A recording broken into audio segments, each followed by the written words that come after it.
bien, nous allons commencer ce webinaire sur échanger avec le grand public sur un événement ou mon point de vente à la ferme. Je vais laisser la parole tout d'abord à Benoît Lonqueux, agriculteur et du coup élu à la Chambre d'agriculture, qui va nous faire une petite introduction. Ok, merci. Donc, bienvenue à ce webinaire sur la communication positive. Alors, je ne vous cache pas que ça fait un peu drôle de parler devant une salle qu'on ne voit pas, mais bienvenue quand même à ce webinaire. Donc, pourquoi organiser des webinaires sur la communication positive? Évidemment, c'est un sujet primordial aujourd'hui qui compte dans la vie de tous les jours et en particulier dans nos exploitations. Donc, c'est présent partout, la communication, que ce soit au niveau des médias, des réseaux sociaux et de tous les événements qu'on peut organiser dans le prolongement de nos fermes. Donc, tout est communication. Malgré tout, c'est vrai que ce n'est pas toujours facile d'exprimer ce qu'on a envie d'exprimer donc auprès du grand public et en fonction du support utilisé. Donc, voilà, c'est le but de ces webinaires, de donner des pistes, des clés pour ensuite mettre en pratique une communication le plus efficace possible. Et donc, sélectionner les informations qui nous semblent importantes sur nos exploitations et donc savoir ce qu'on veut mettre en place par la suite, quoi. Donc, c'est le premier d'une série de 3 webinaires. Alors, il y aura le deuxième, donc le 2 mars, aussi à 18h. Donc, ça sera s'adresser aux médias en toute sérénité et bien répondre aux questions et objections.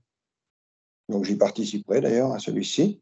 Et ensuite, le 21 mars, ce sera donc quels outils à ma disposition pour communiquer positivement selon ma situation. En complément, il peut être organisé des formations à la demande donc sur une journée. Donc ça, ne pas hésiter à en faire part à Cécile qui a présenté tout à l'heure, qui était à l'accueil. Donc pour tous vos souhaits et éventuellement construire des formations adaptées aux besoins. Donc dans la soirée vont intervenir 2 personnes en particulier. Donc Marie-Dominique Kilissi qui va se présenter tout à l'heure. Je vais juste dire qu'elle est intervenante formatrice en agriculture et communication. Voilà, et donc elle se présentera. Et puis aussi, bienvenue à Mathilde Sauvette, donc viticultrice à Montoux-sur-Cher, qui est adhérente à Bienvenue à la ferme et qui participe au marché et qui surtout accueille régulièrement sur son exploitation donc, des visites, œnotourisme. Voilà. Donc je vous laisse la parole. Et puis, voilà, un bon webinaire à tous. Merci. Merci Benoît pour cette introduction. Donc du coup, on va laisser la parole à Marie-Dominique Kilissi qui va nous faire une petite présentation. Juste avant ça, je vais vous expliquer un petit peu comment fonctionne cet outil pour les webinaires. Vous avez un onglet Conversation en haut que vous pouvez ouvrir et dans lequel vous allez pouvoir nous faire passer tous vos messages, donc vos questions, vos remarques. N'hésitez pas à vous en servir. Et d'ailleurs, on va commencer tout de suite. Est-ce que c'est possible pour vous, à travers ce chat, de vous présenter, donc de dire quelles sont les filières que vous avez sur votre exploitation, où est-ce que vous résidez, la situation géographique, et également, si vous avez déjà des questions à nous faire passer, n'hésitez pas. Voilà, donc comme le disait Benoît, c'est un webinaire qui va se dérouler en plusieurs temps.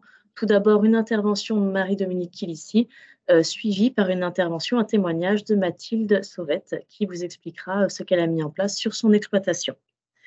Voilà, donc la parole est à vous, Marie-Dominique. Je vous laisse continuer. Super, merci. Donc, bonjour tout le monde. C'est un grand plaisir d'animer ce webinaire ce soir. Donc, je vais démarrer. Alors, développer une communication positive. Alors, c'est vrai que je l'ai traduit par des petits cactus qui font la tête. Et l'idée, effectivement, c'est à la fin de les faire sourire. Alors, heureusement, on n'a pas toujours un public hostile, mais ça peut arriver suivant, je dirais, suivant les conditions, suivant les structures dans lesquelles on peut intervenir. Donc, je me présente rapidement. Donc, Marie-Dominique Kilissi, effectivement, moi, je suis psychologue du travail de formation. Donc, je suis consultante formatrice spécialisée des relations complexes. Ça fait à peu près 15 ans maintenant que je travaille pour le monde agricole. Donc, j'interviens auprès des élus, auprès de différents responsables d'exploitation. Je travaille aussi pour des magasins de producteurs, toujours autour en fait, de la communication, de la vente auprès du public et puis aussi de tout ce qui est donc mieux communiquer et mieux, je dirais, apporter les idées qu'on a envie pour mettre en valeur nos exploitations. Je suis aussi conférencière et à côté de ça, je fais aussi du théâtre et des improvisations. Donc, dans les petits outils, les petites clés que je vais vous donner, vous verrez que voilà, ça relève un peu de tout ça. Alors, le programme, j'ai à peu près une demi-heure pour vous présenter tout ça.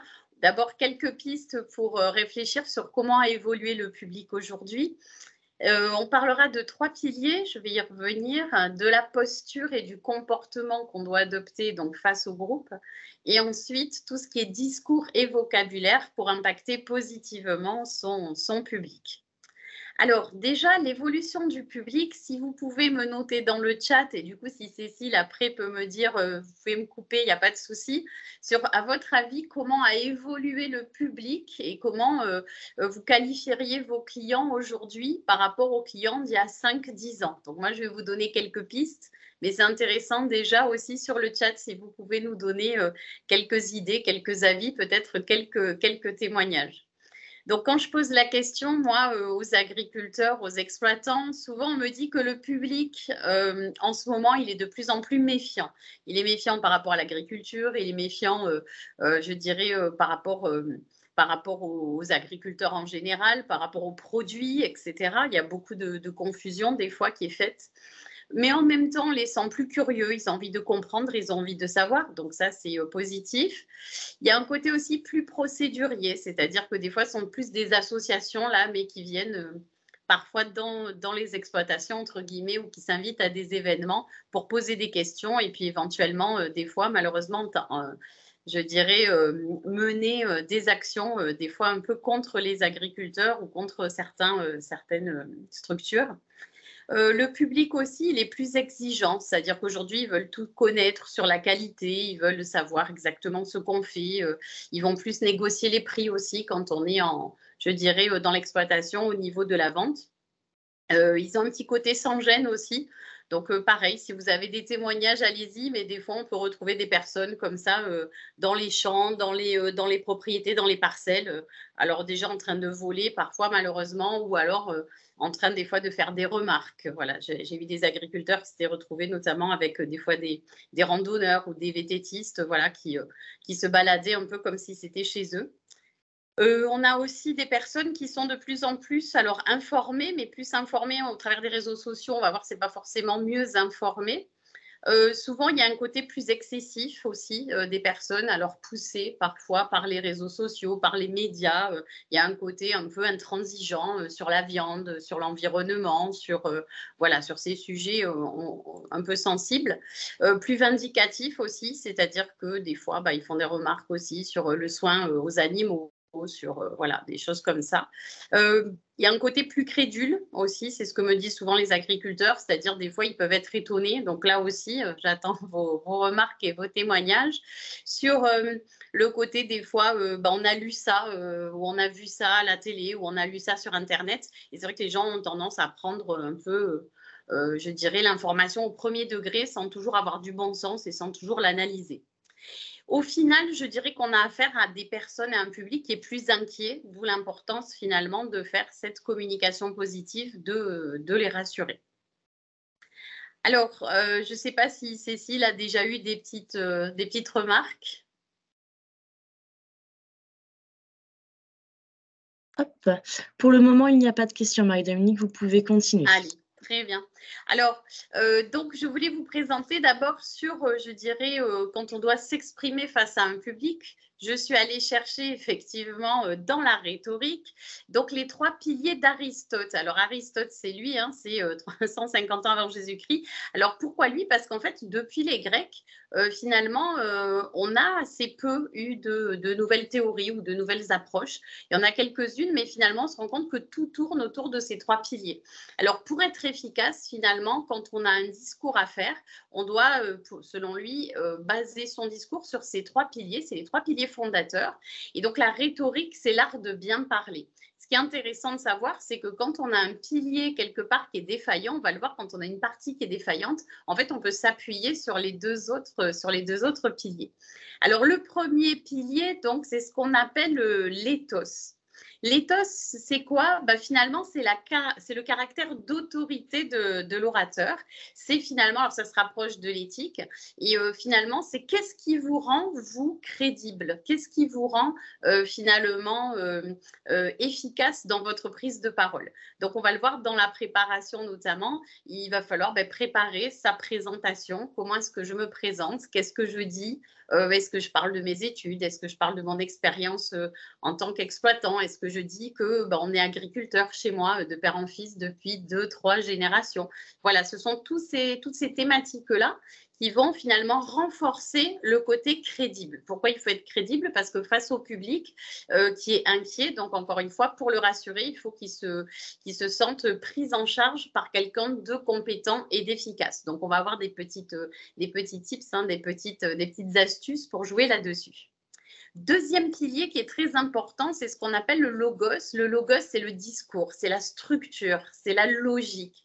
Est-ce que mon discours, finalement, il est bien structuré? Est-ce que je mets bien en avant mes messages clés? Est-ce que j'arrive à faire passer les idées qui me paraissent importantes par rapport à mon exploitation, par rapport au type d'agriculteur que je suis?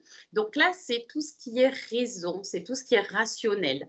Là, on est vraiment dans l'argumentation pure et dure. Et là, c'est finalement, est-ce que je suis logique? Est-ce que je suis fiable? Alors déjà, moi, j'ai remarqué que souvent, quand vous êtes exploitant, agriculteur, c'est le pilier sur lequel vous êtes les plus forts. C'est-à-dire que là, souvent, vous avez des chiffres, vous avez votre expérience, vous savez parfaitement argumenter sur pourquoi vous avez tel type d'exploitation, sur pourquoi vous avez choisi, par exemple, telle variété plutôt que telle autre, comment on l'entretient, comment peut-être si vous avez des variétés de tomates ou autres, comment vous les cultivez, comment on va les cuisiner. Souvent, voilà, c'est tout l'aspect technique. Le souci, c'est que des fois, justement, c'est le seul pilier sur lequel vous vous basez. Et du coup, le public, ça l'intéresse. Mais je dirais que ce n'est pas ce qui va complètement le rassurer, ce n'est pas ce qui va l'emporter. Ce qui est important, c'est le troisième pilier. Le troisième pilier, c'est le pathos. Là, on va être dans l'émotion pure.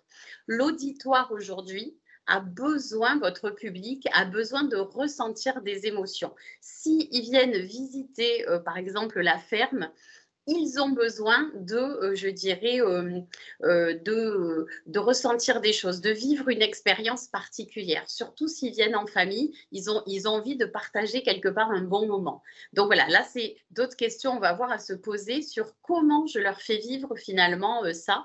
Et dans mon message, du coup, c'est finalement, ça paraît bizarre, mais est-ce que je suis humain?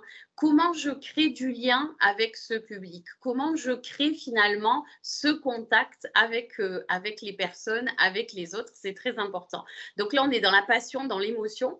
Et juste une remarque, c'est qu'avec les réseaux sociaux, avec l'information aujourd'hui, ce pilier a pris une importance, je dirais, assez exponentielle. Vous vous rendez compte qu'aujourd'hui, on est sur de l'infospectacle, que ce soit les journalistes, que ce soit les réseaux sociaux. C'est tout de suite l'information, il faut qu'elle soit catastrophique ou il faut… voilà. Donc, c'est vrai que c'est un pilier qui est très important. Alors, nous, on ne va pas jouer sur les mêmes ficelles, évidemment, mais il va falloir quand même jouer sur cette émotion et aller toucher le public pour le rassurer et puis pour lui donner peut-être envie aussi de nous connaître un peu plus. Alors, n'hésitez pas, si vous trouvez que ça va trop vite, à mettre des messages. J'ai une autre question, c'est on va voir finalement quand je dois préparer un événement. Alors, l'événement, ça peut être une visite à la ferme, ça peut être des journées portes ouvertes, ça peut être des participations à des foires, des participations à des journées thématiques au salon de l'agriculture, peu importe. Toutes ces journées-là ou tous ces événements-là, finalement, c'est l'occasion de rencontrer son public. Et du coup, ma question, c'est est-ce que vous avez, vous, déjà participé à ce type d'événements, même des ventes sur les marchés, peut-être que vous avez des marchés quotidiens. Voilà, donc qu'est-ce que je dirais finalement à votre avis, donc je prends aussi vos commentaires dans le chat. Ma première question, c'est à votre avis, comment on va préparer sa présentation? Quelles sont les questions finalement que vous vous posez ou que vous vous êtes déjà posées? Alors, Cécile, toujours pareil, s'il y a des questions ou des remarques, vous m'interrompez. Donc, pour préparer sa présentation, la question, c'est quel est le type d'événement, forcément, déjà auquel je vais participer. Des fois, c'est important de se poser la question qui va présenter. On est en GAEC, on est plusieurs, il y a peut-être le père, les enfants, etc. Qui est le mieux, finalement, je dirais, qui va être le mieux représentatif, peut-être, qui est le plus à l'aise, qui se sent de le faire. Voilà, c'est tout bête, mais déjà se poser la question. Ensuite, la question, c'est comment est-ce que, du coup, si c'est moi qui vais présenter, comment est-ce que je vais me présenter moi, mon exploitation, mon activité. Là, vous vous souvenez, on est dans le, je dirais, on est vraiment dans l'éthos, c'est-à-dire qu'est-ce que je dis de moi qui va finalement rassurer le public. Encore une fois, ça peut être l'expérience, ça peut être la formation, ça peut être, je dirais, mon parcours aussi. Hein. Peut-être qu'on n'est pas agriculteur dès le début, peu importe, mais voilà, qu'est-ce qui me rend crédible. Ensuite, il y a à qui je vais parler. Quel est mon type de public? Est-ce que c'est un public qui vient, je dirais, qui vient volontairement à la ferme, les journées portes ouvertes, etc. Est-ce que c'est un public plutôt de passage dans un marché, par exemple, hein, voilà, c'est des gens qui passent peut-être devant votre stand. Est-ce que c'est un public plus familial? Est-ce que ce sont plutôt des habitués? Est-ce que ce sont des locaux? Alors, suivant les marchés aussi, peut-être suivant le lieu des marchés, par exemple, ou suivant les périodes de l'année, peut-être qu'on peut avoir des publics un peu différents. Très important aussi, une fois qu'on a défini ça, c'est quels sont mes objectifs, quels sont mes messages clés, les idées principales. Et là, c'est important, j'allais dire, c'est vraiment votre guide, votre fil rouge, votre guide conducteur. C'est toujours de se dire, si à un moment donné, il se passe quelque chose, que j'ai moins de temps, s'il se passe un aléa pendant la visite, quels sont les messages que je dois absolument faire passer? Je pense que sur une demi-journée ou sur 2 heures de visite, il faut avoir 2-3 messages clés comme ça et les idées principales qu'on a envie, nous, de véhiculer, de porter à ce public. Ensuite, très important, c'est quelles sont les questions qu'on peut me poser. Et là aussi, c'est un peu, on va imaginer les scénarios du pire, c'est quelles seraient finalement les pires questions qu'on pourrait me poser.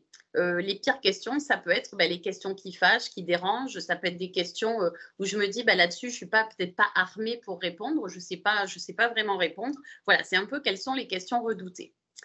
Dans les sujets qui fâchent aussi, c'est quelles sont les objections, quelles sont les remarques déplaisantes qu'on peut anticiper. Alors attention, parce que là, le public, moi, je trouve, est de plus en plus créatif. Il va nous sortir des fois des remarques un peu bizarres.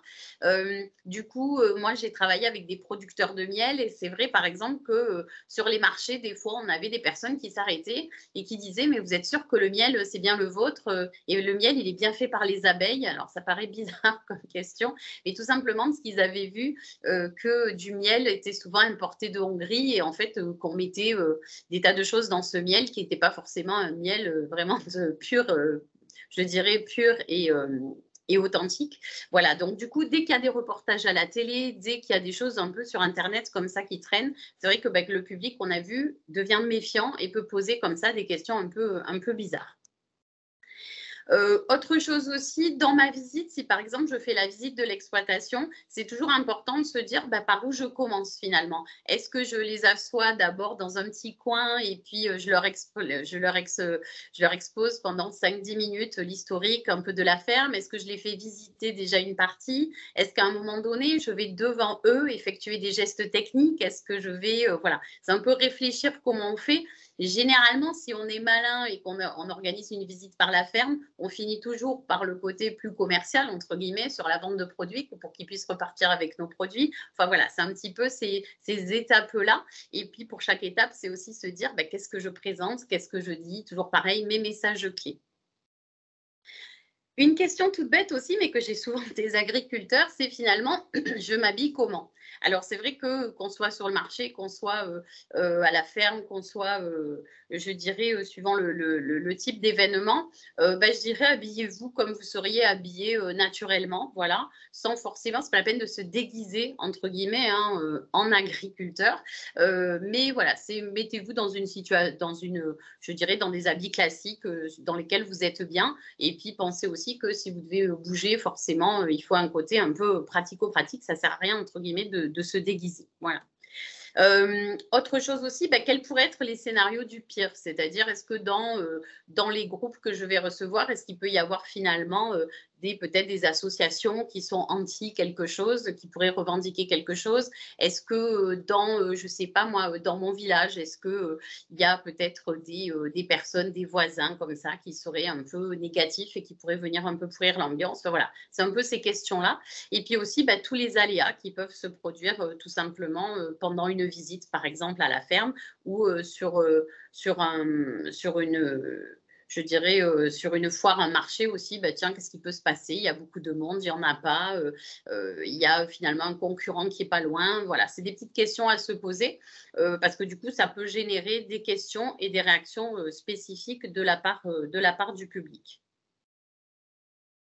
Alors, deux choses qui vont être très importantes, c'est quand je communique finalement, je communique effectivement à travers mes mots, on va le voir, je communique aussi à travers tout ce qu'on appelle le non-verbal, c'est-à-dire que c'est à la fois la voix, c'est à la fois le rythme, c'est à la fois le phrasé, ça va être l'intonation, donc ça c'est une deuxième partie du support, si vous voulez, du message. Et on a une partie qui est très importante, c'est pour ça que je commence par elle, qui va être la posture, le comportement, les gestes, les mimiques quand je dois m'exprimer.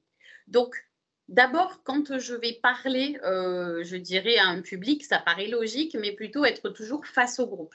Alors, ça paraît évident dit comme ça, mais quand on est en fait en train de visiter la ferme, il y a des fois où peut-être je vais leur faire des démonstrations, il y a des fois où je vais leur expliquer peut-être le fonctionnement d'une machine, et du coup, j'ai naturellement tendance à me tourner vers la machine. Donc là, c'est tout bête, mais pensez régulièrement à être face au public. Alors pourquoi? Parce que quand je suis face au public, je m'adresse effectivement au public, tout de suite, ça va renforcer l'éthos, ce que j'ai dit tout à l'heure, sur ma crédibilité. Donc, ma posture va jouer sur ma crédibilité.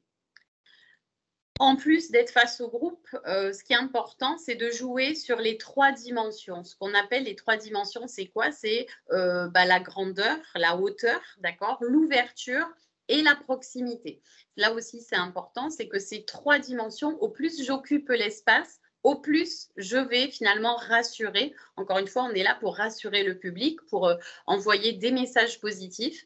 Et je dirais, c'est un petit peu, je vais prendre le parallèle, quand vous communiquez avec un bébé, un enfant, pourquoi les nounours, les gros nounours finalement rassurent?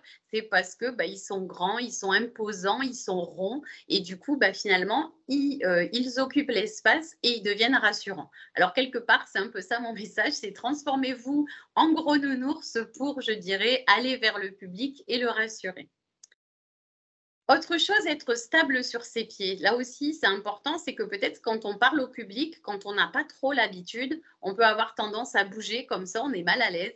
Or, en fait, on va le voir, on perd de l'énergie, on perd, je dirais, la puissance de sa voix. Et puis, quelqu'un qui bouge forcément, inconsciemment, ça nous renvoie le message ou l'image de quelqu'un qui n'est pas à l'aise, voire pire, de quelqu'un qui veut nous cacher des choses. Donc, c'est très important, essayer d'être au maximum stable sur ses appuis. Et pour être stable, c'est tout simplement d'avoir les pieds bien ancrés au sol et d'avoir, je dirais, les pieds à hauteur finalement des hanches, voilà, sans avoir, je dirais, un pied levé ou voilà, sans se tortiller, etc. Donc, stable sur ses pieds. Autre chose très important, c'est d'être souriant. Alors, ce qu'il faut savoir, c'est que le sourire, c'est le premier lien entre moi et le public. Quand je parle en public, c'est vrai qu'il y a toujours une distance qui se crée de toute façon. Je suis le seul à parler, le public là m'écoute, il m'observe, je suis seule peut-être et puis eux, ils sont un peu plus nombreux. Peut-être que je me suis un peu surélevée pour leur parler. C'est moi qui les accueille chez moi, mais voilà, du coup, il y a quand même des distances qui se créent. Et l'idée, c'est de réduire ces distances. Pour réduire ces distances, entre autres, ça va passer par le sourire. Des études ont montré que quand je souris, non seulement je crée le lien avec le public, mais en plus, je parais plus beau. Si vous êtes célibataire, ça peut être l'occasion de rencontrer quelqu'un. Et en même temps, ça vous fait paraître plus compétent. Donc, le sourire est vraiment un outil qui va vous aider à faire passer les messages. Autre chose, évidemment, le regard. Pareil, le regard, c'est du lien. Le regard porté sur l'autre, ça veut dire je te prends en considération et avec le regard, on peut faire passer plein de choses, notamment, je dirais, notre honnêteté, notre envie de communiquer. Donc là aussi, ça contribue à une communication positive.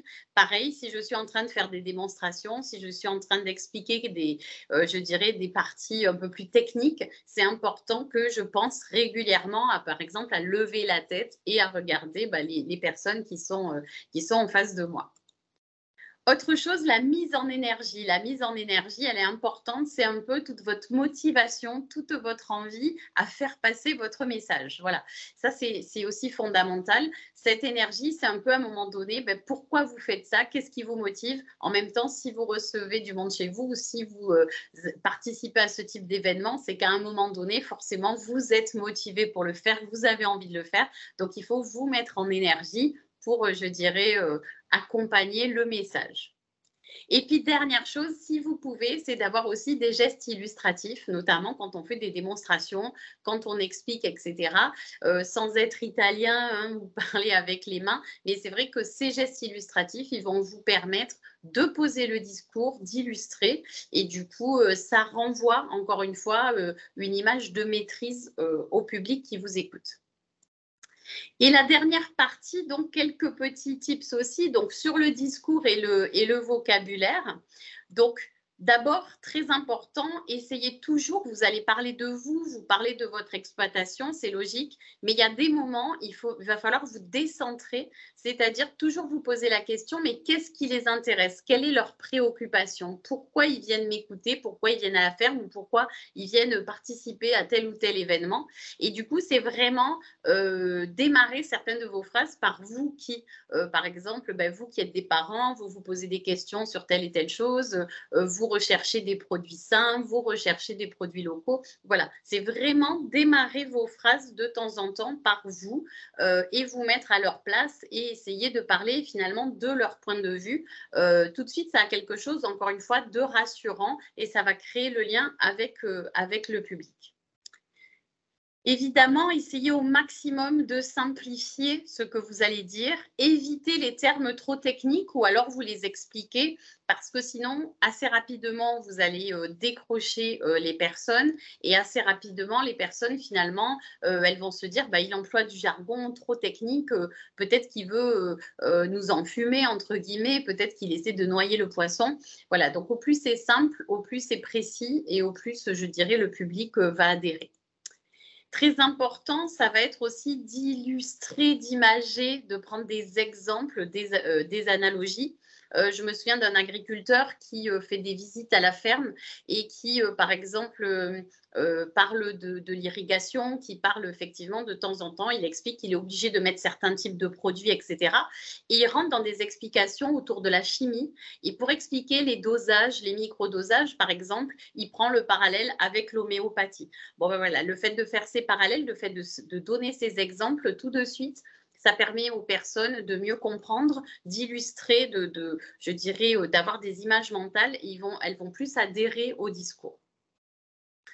Autre idée, c'est vraiment de positiver et d'utiliser ce qu'on appelle le oui chinois. Alors ça, notamment, si à un moment donné, vous avez des questions qui fâchent ou si vous avez des objections, des réactions un peu bizarres, souvent, on a tendance à leur dire « Ah mais non, mais moi, je ne fais pas ça. Ah non, mais moi, mon produit, il est comme ça. » C'est vrai que le premier mot, c'est notre éducation souvent qui va sortir, c'est le mot « non ». Et le mot « non », en fait, il est bloquant. Le mot « non », il va créer tout de suite une opposition et il va créer en fait dans la tête des autres, il crée, si vous voulez, il va les stimuler encore plus de questions, encore plus d'opposition. Donc l'idéal, c'est d'utiliser ce qu'on appelle le oui chinois, qui est un oui et, c'est-à-dire que la personne qui vous dit mais alors vous faites ça, plutôt que de leur dire non, nous on fait pas ça, on va lui dire en réalité, effectivement, certains le font. Nous, on a fait un autre choix. C'est-à-dire que je ne dis pas forcément le mot oui, mais en tout cas, je ne prononce pas le mot non. Ça veut dire j'entends votre remarque. En réalité, nous, on fait autrement. Voilà. Ça peut être aussi oui, écoutez, je comprends. Oui, c'est légitime que vous posiez cette question. Alors oui, je sais que beaucoup de personnes se posent ce type de questions. Nous, ici, voilà comment on fait. C'est-à-dire que je vais co-construire finalement avec eux plutôt que m'opposer ou montrer que la question me dérange. Ça, c'est un peu plus technique. C'est des choses qu'après, on peut travailler en formation. Très important aussi, c'est d'utiliser des verbes au présent. Pourquoi? Parce que dès qu'on utilise le présent, les personnes, elles se sentent ancrées dans la réalité. Donc ça, c'est aussi des techniques que vous allez retrouver, par exemple, chez les journalistes. Et de dire, par exemple, ici à la ferme, on traite comme ça. Ici à la ferme, on fait ça. Nous, notre priorité, c'est de. Vraiment, en parlant au présent, vous ancrez votre discours dans la réalité et ça a tendance aussi à rassurer les personnes. Autre chose, ça va être de raconter des histoires. Quand vous racontez des histoires, ça va finalement créer, vous vous souvenez, on a parlé tout à l'heure du pathos, c'est que je vais créer des émotions. Le storytelling permet de créer des émotions et ça, c'est important. Donc, raconter l'histoire de la ferme, raconter des anecdotes, raconter des fois les étapes par lesquelles vous êtes passé. Il faut savoir qu'il y a beaucoup de personnes qui, globalement, qui aiment bien les agriculteurs. S'ils viennent vous voir, c'est parce qu'aussi, ils sont friands de ces petites histoires, de ces petites anecdotes sur vos produits, sur vous. C'est souvent pour ça qu'ils viennent vous rencontrer. Autre chose, poser des questions, les interpeller, ce qu'on essaye nous là de faire à travers le chat, ça permet effectivement de créer un échange. Alors nous, à travers le chat, c'est un peu plus compliqué parce qu'il y a l'outil informatique, mais en direct, c'est bien de leur poser des questions. Et puis des fois aussi, ça permet de voir leur niveau d'intérêt, de voir leur niveau de compréhension. Ça permet de les tester, c'est aussi intéressant pour vous. Et puis, dernière chose, si on peut, évidemment, c'est de mettre un peu de l'humour, c'est de les surprendre. Ça permet comme ça, effectivement, je dirais, de créer encore une fois du lien et de créer de l'émotion. Alors, je vous propose juste pour reparler du oui chinois, juste un petit jeu, c'est le jeu de la poule. Attention, ne regardez pas cette poule. Perdu. Pourquoi je vous ai mis ça? C'est parce qu'en fait, l'histoire du oui chinois, c'est que souvent, quand on dit non, en fait, on a tendance à évoquer le sujet qu'on veut éviter.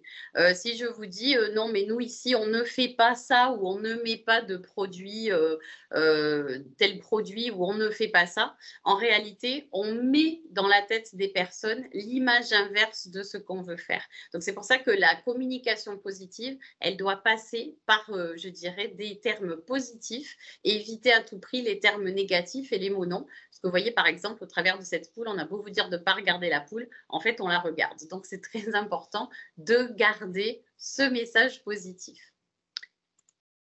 En conclusion, donc, on a vu que le public était de plus en plus inquiet et que nous, finalement, au travers de notre communication, l'idée, c'était vraiment de passer des termes positifs. Donc, je dirais que pour informer le public par une communication positive, l'objectif au final, c'est bien de le rassurer, c'est bien de le convaincre et de le persuader. Et puis, quelque part aussi, c'est de l'éduquer. Et au final, par rapport à vos exploitations, ce qui est important, c'est aussi de les transformer en ambassadeurs. C'est-à-dire que dites-vous toujours que le public que vous allez croiser à la ferme, dans d'autres événements, ce sont des personnes qui parlent, qui vont aller sur les réseaux sociaux. Et du coup, il n'y a rien de mieux pour vous que des personnes qui témoignent positivement de ce qu'elles ont vu, de ce qu'elles ont vécu. Et là, j'ai une petite pensée aussi pour les enfants, parce que finalement, les enfants, ce sont les consommateurs de demain. Et je pense qu'au travers tous ces événements et au travers votre communication positive, c'est aussi des futurs consommateurs qu'on doit éduquer, qu'on doit informer. Voilà, j'en ai terminé. Je vous remercie pour votre attention. J'espère que ça a été clair. Ça a été en tout cas un plaisir de vous présenter ce webinaire. C'est court mais intense. Et puis, écoutez, moi, je reste disponible pour vos questions et éventuelles remarques. Merci Marie-Dominique pour cette présentation qui en effet a été très riche en informations, en conseils. Pour nos participants, si vous voulez poser des questions de vive voix, n'hésitez pas à lever la main. Donc c'est en haut, à côté de la conversation, vous avez une petite main avec marqué lever la main. Vous pouvez cliquer dessus, comme ça on sait que vous avez une question à poser. Ou alors vous pouvez passer par le chat comme on vous l'a indiqué au début du webinaire. Donc, merci beaucoup Marie-Dominique pour cette présentation. C'est vrai qu'on a vu beaucoup de choses sur le fait qu'il faut préparer sa présentation. Donc, selon le type d'événement auquel on va, choisir un peu qui va nous représenter au sein de la ferme, de réfléchir aux questions que l'on peut nous poser, aux questions qui fâchent également, il faut s'y préparer. Vous nous avez également fait un petit rappel sur la posture et le comportement à adopter. Donc au niveau du groupe, le fait d'avoir une attitude ouverte, d'être bien stable sur nos pieds, et également sur le vocabulaire à utiliser. Pour conclure votre intervention, Marie-Dominique, si vous deviez retenir qu'un seul conseil à donner à nos exploitants, ce serait lequel? Si je devais donner un seul conseil, ce serait vraiment d'utiliser un vocabulaire simple et positif. De se focaliser déjà là-dessus, je pense que c'est l'essentiel. D'accord.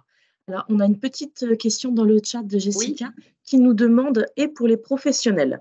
Alors, c'est vrai que là, on est vraiment axé grand public dans ce webinaire-là. Pour les professionnels, qu'est-ce que vous conseilleriez pour communiquer positivement? Je pense, Jessica, c'est pour la vente de vos produits?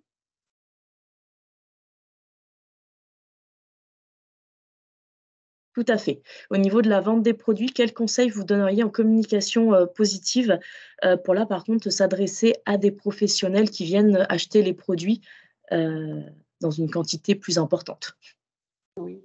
Ben, je dirais que pour les professionnels, si en fait ils viennent chercher des produits, c'est toujours par rapport à un client final. Donc ce que je disais tout à l'heure, c'est pareil, ça va être de se décentrer et finalement de se dire eux, qu'est-ce qu'ils viennent chercher au-delà du prix ou de la quantité. Souvent, ce qu'ils viennent chercher, ça va être de la qualité, ça va être des arguments peut-être pour vendre à leurs propres clients.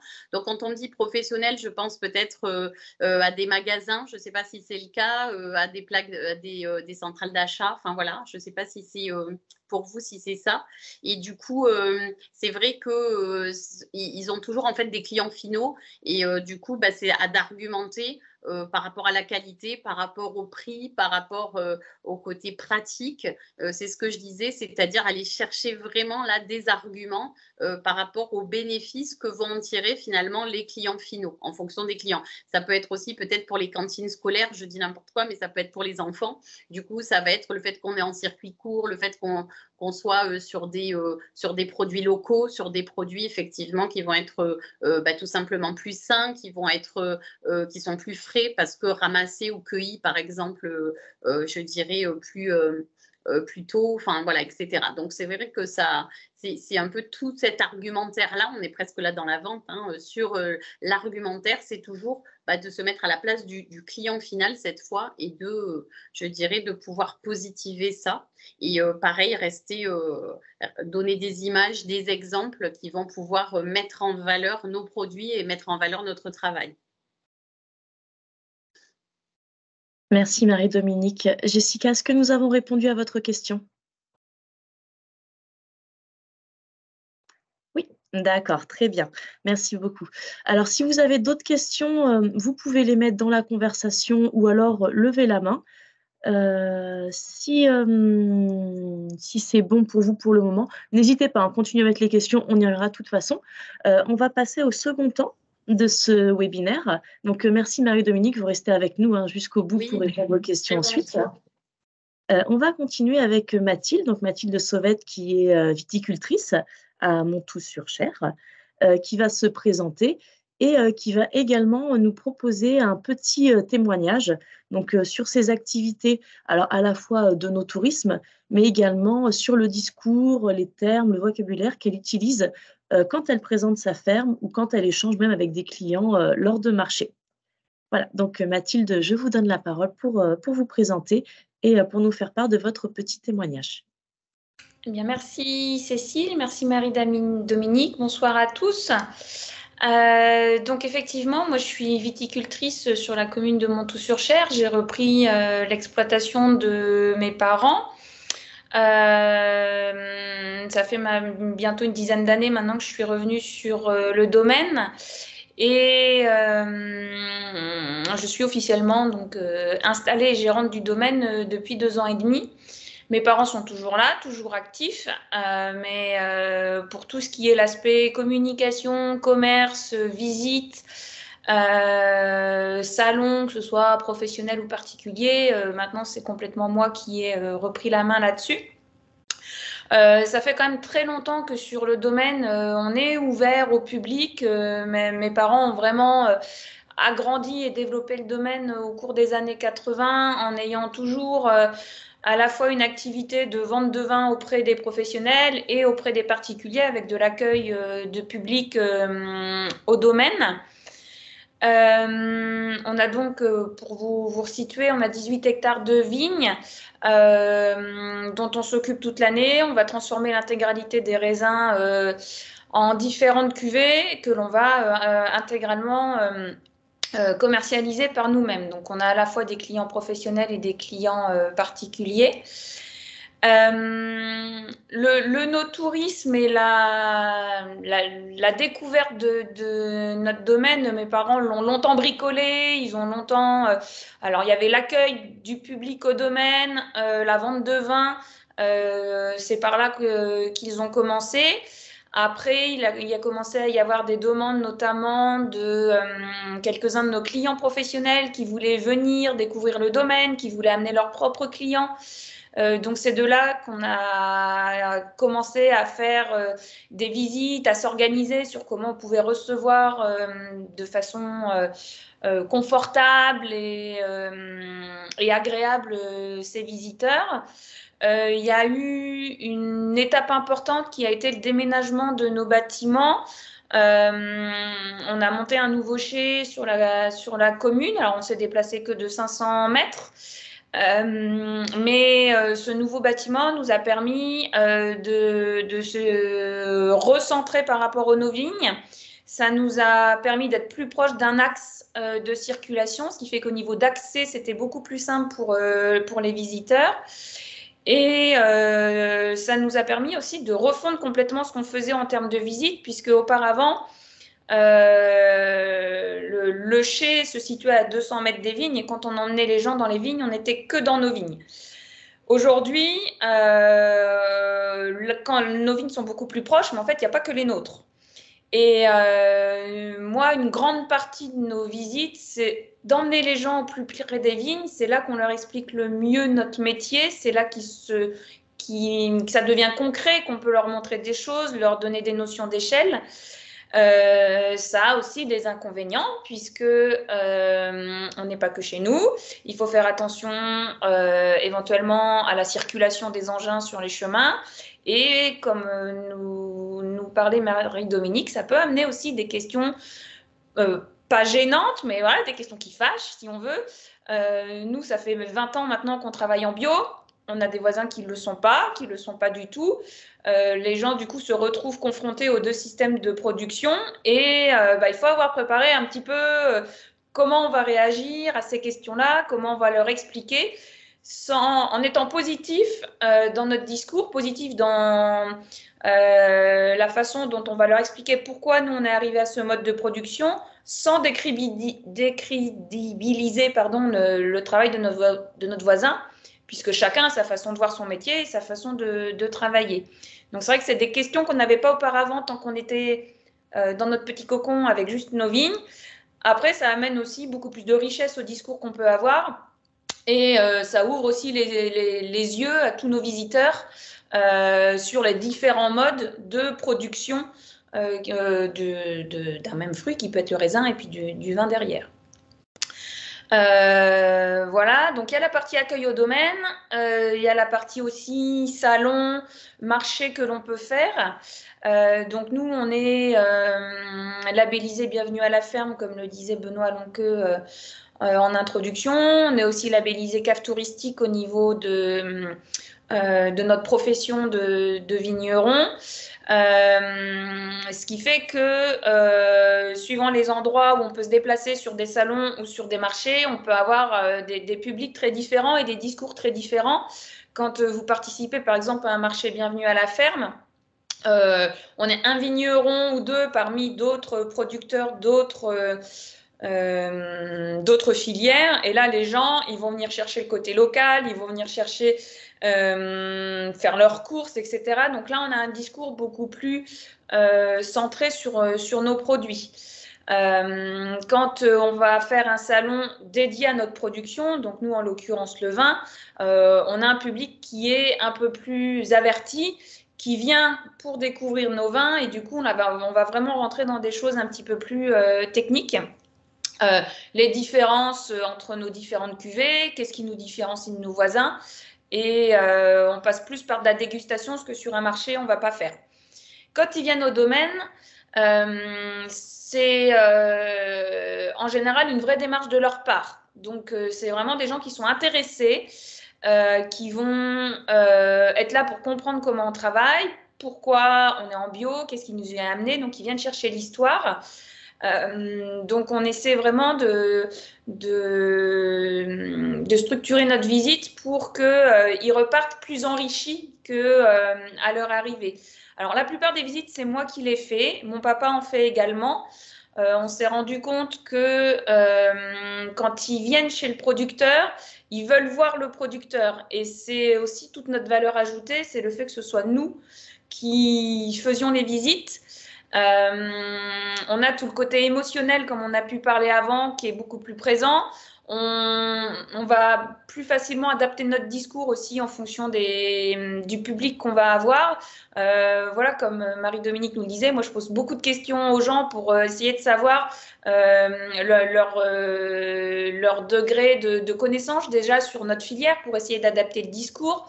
Quand il y a des enfants, alors nous dans le milieu du vin, c'est pas notre public majoritaire, mais on a quand même des familles qui viennent chez nous, donc voilà, soit ils viennent pour la visite, et dans ces cas-là j'essaie vraiment d'adapter aussi à des moments de ma visite mon discours pour que les enfants puissent s'y retrouver aussi. Leur faire découvrir la végétation qui peut pousser, leur montrer les raisins, quand c'est à l'approche des vendanges, leur permettre de goûter. Voilà, des petits trucs comme ça qui vont leur plaire, leur donner l'autorisation d'aller gambader dans les vignes. Alors ça, c'est royal parce que du coup, ils avancent sans problème et on n'a pas besoin de les attendre. Ou moi, ce que j'ai élaboré aussi, c'est une chasse au trésor. Qui permet aux familles d'aller faire un jeu de piste dans les vignes et de découvrir le vignoble de façon ludique, sans avoir le côté peut-être un peu pédagogique que peut avoir parfois ma visite. Donc c'est aussi une autre façon de découvrir mon exploitation. Quand je suis sur le mode visite, on finit toujours par une dégustation et il y a à la fin effectivement toujours un côté commercial qui nous amène à vendre nos vins. Quand les gens viennent pour la chasse au trésor, on le savait, on s'en doutait avant de la créer, mais ça a été confirmé.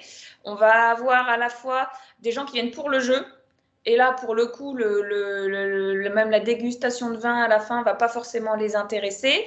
On va avoir des gens qui viennent pour occuper les enfants. Donc là, c'est pareil, hormis leur payer un verre de jus de raisin à la fin, on va pas toujours avoir ce côté commercial. Et puis, on peut avoir aussi des regroupements de famille, et là, c'est le côté ludique. Et là, ça marche à la fois dans la dynamique du jeu, et c'est des gens aussi qui sont quand même en général intéressés par le milieu viticole, et où là, on arrive à amener un peu plus d'explications et de vente de produits à la fin. Donc, ce qui est important, c'est vraiment de s'adapter en fonction des gens qu'on a en face de nous. Effectivement, de préparer les questions que l'on peut avoir. Hein. Moi, typiquement, les questions les plus classiques, c'est pourquoi vous êtes allé au bio? Le bio, c'est mieux. Bon, bah, chacun pense ce qu'il veut, mais voilà, moi, j'amène mon expérience de pourquoi on est arrivé à ce type de production et leur amener voilà, des éléments sur au quotidien, comment ça se passe. On parlait d'aléas, effectivement, c'est souvent les visites, on prévoit les créneaux horaires à l'avance pour essayer d'avoir des réservations et de savoir combien de personnes on va avoir. L'aléa, c'est la météo. Ça peut être, comme on n'est pas dans le sein même de l'exploitation, bah, il peut y avoir des tracteurs qui passent avec un pulvé, par exemple, ou, donc ça peut amener des questions sur qu'est-ce qu'ils font. Moi, les nouvelles questions que j'ai aussi, c'est sur la gestion du gel, notamment dans les vignes, parce qu'au cours de ma visite, on se retrouve à aller voir des équipements de lutte anti-gel. Donc ça, c'est des nouvelles discussions et des nouveaux discours aussi qu'il faut expliquer le pourquoi du comment et en quoi pour nous c'est nécessaire. tout sans chercher à camoufler les inconvénients que ça peut avoir, parce que effectivement, certes, ça peut faire du bruit, certes, c'est en pleine nuit, et puis pas de bol, c'est toujours un dimanche. Donc voilà, c'est le type de questions auxquelles on est confronté, qui font aussi partie de nos métiers. Donc moi, je trouve ça important de leur expliquer aussi que on est aussi très ancré dans le quotidien et que nos métiers, faut aussi qu'on en vive, et tous ces outils-là sont là aussi pour nous aider à vivre de nos métiers. Voilà, quoi vous dire d'autre? Si vous avez des questions, n'hésitez pas. Cécile, si vous voulez que je complète sur un sujet précis, pas de problème. Merci Mathilde pour votre petit témoignage. Ce que je vous propose maintenant, c'est d'ouvrir les micros des participants.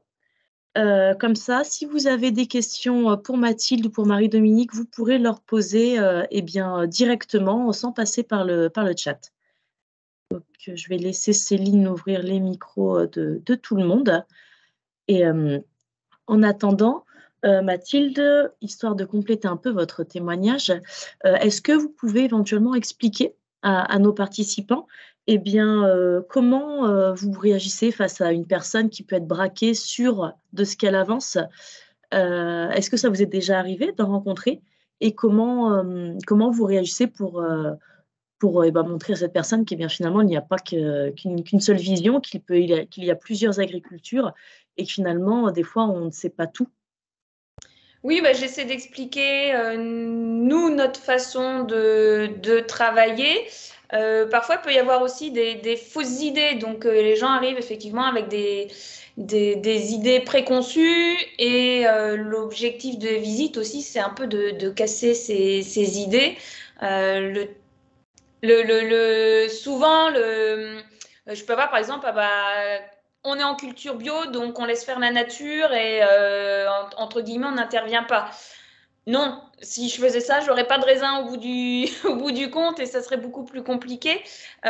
Donc il faut aussi être pédagogique, être pédagogue dans la façon de présenter.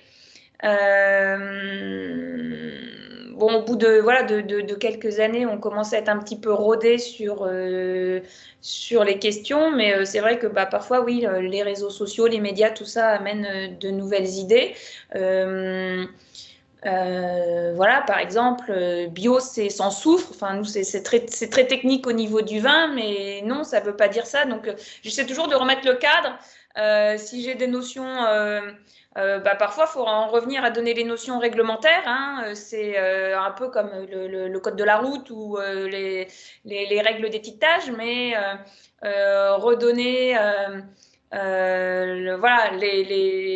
les règles de la législation, et puis nous, où on se situe par rapport à ça pour nous replacer en fait dans l'environnement, et essayer de casser un petit peu ces idées reçues qu'on peut avoir sur des choses très précises sur nos filières. D'accord, merci. Pour les participants, si vous voulez poser des questions, n'hésitez pas. Vous pouvez ouvrir votre micro maintenant pour poser des questions à Mathilde et à Marie-Dominique. Vous pouvez toujours passer par la conversation si vous en avez. Donc, choisissez le moyen qui vous correspond au mieux. On est encore ensemble pour quelques minutes, donc n'hésitez pas à poser toutes vos questions. C'est l'occasion.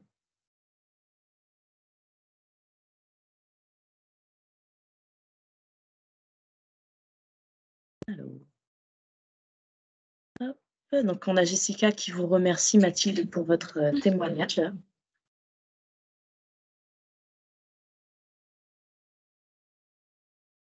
Une question qui arrive, j'ai l'impression.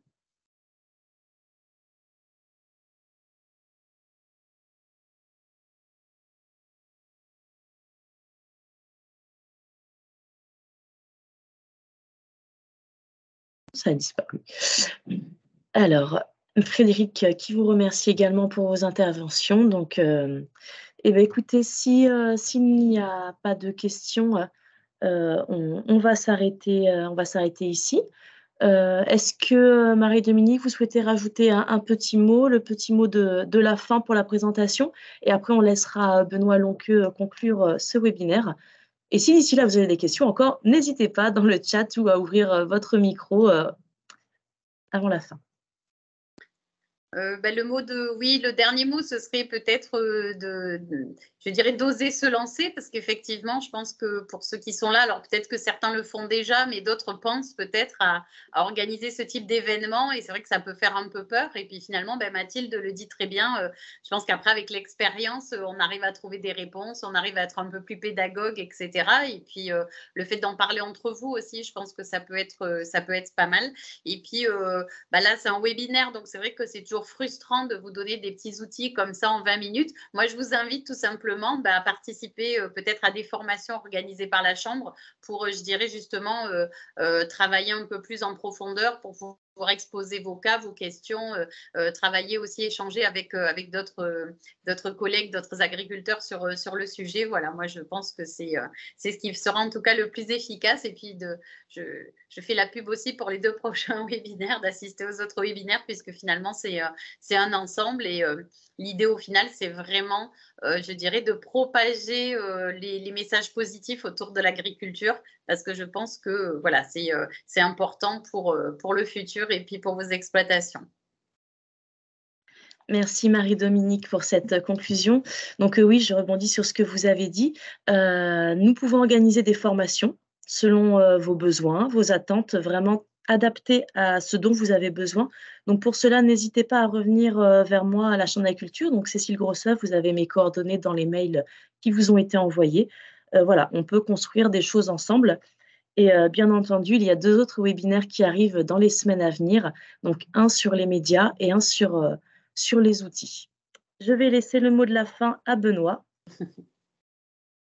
Merci beaucoup. Donc, merci à tous pour la participation, et en particulier donc, à Marie-Dominique et à Mathilde.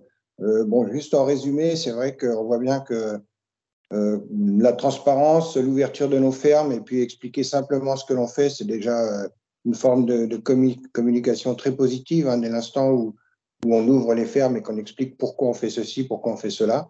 Et puis après, évidemment, pour les moyens un peu plus techniques, Marie-Dominique a des clés qui pourront peut-être aussi nous aider à mettre tout ça en œuvre, quoi.